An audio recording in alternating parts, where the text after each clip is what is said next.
रामचंद्र श्री राम। सबकी किताब में नजर होनी चाहिए। शुरू कर। प्राचीन भारत का महानतम पुरुषों में से एक भगवान श्री राम अपनी मर्यादा, सत्य और कर्तव्य के लिए प्रसिद्ध है। वे अयोध्या के राजा दशरथ और रानी कौशल्या के पुत्र थे। श्री राम थे वो किसके पुत्र थे?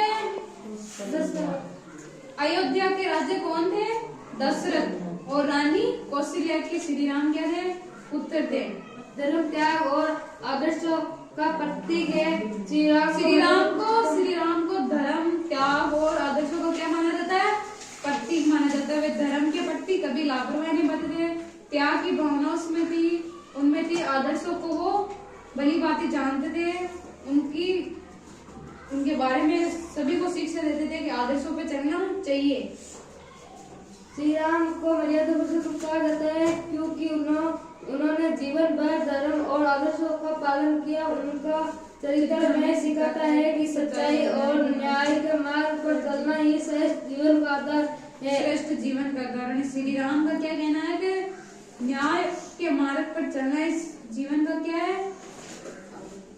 जीवन को सरल बना सकता है। सच्चे और न्याय के मार्ग पर चलना ही श्रेष्ठ जीवन का आधार है। श्री राम का जन्म अयोध्या में हुआ था। वे श्री राम का जन्म कहाँ हुआ था? अयोध्या में हुआ था। वे 4 भाई थे, राम, भरत, लक्ष्मण और शत्रुघ्न। चारों भाई साथ साथ खेलते हुए बड़े हुए। वे सभी गुरु अष्टमी के आश्रम में शिक्षा ग्रहण करने गए, जहाँ उन्होंने वेद धनुर्विद्या और नीति शास्त्र की शिक्षा ली। श्री राम बाल्यकाल से ही सत्यशील और धैर्य की परिपूर्ण थे। वे अपने माता पिता और गुरुजनों की आज्ञा का पालन करते थे और अपने भाइयों से रखते थे।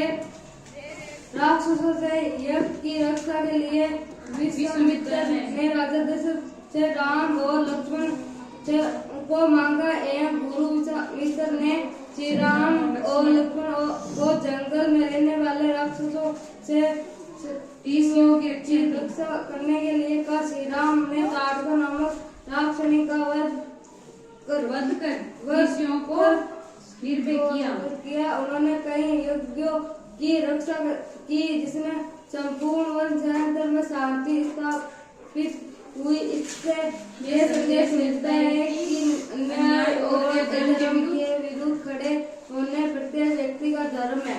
श्री राम का विवाह मिथिला के राजा जनक की पुत्री सीता। श्री राम का विवाह कहाँ हुआ? मिथिला के राजा थे, जनक की पुत्री थी सीता। उसके साथ श्री राम का विवाह हुआ था। के साथ और राजा जनक ने घोषणा की थी कि जो भी श्री धनुष को उठाकर उसकी चढ़ाएगा उसी से सीता का विवाह होगा। श्री राम ने सज्जता से यह कठिन कार्य दिखाया और सीता का सवैया संपन्न हुआ। उनका यह कार्य अदम्य शक्ति और संयम का प्रतीक था। जब श्री राम की तैयारी और राज्याभिषेक तब उनकी सौतेली मां कैकेयी ने राजा दशरथ से पूर्व में दिए 2 वचन मांगे लिए। राम को 14 वर्ष के लिए दिया जाए और भरत को राजा बनाया जाए। श्री राम ने पिता के वचनों की रक्षा के लिए बिना किसी विरोध के राजमहल छोड़ दिया और पत्नी सीता तथा भाई लक्ष्मण के साथ वनवास को चल गए। उन्होंने यह दिखाया कि माता पिता और गुरुजन की आज्ञा का पालन ही सबसे बड़ा धर्म है। वनवास के दौरान रावण ने सीता का हरण कर लिया। श्री राम ने अपनी नीतिपूर्ण योजना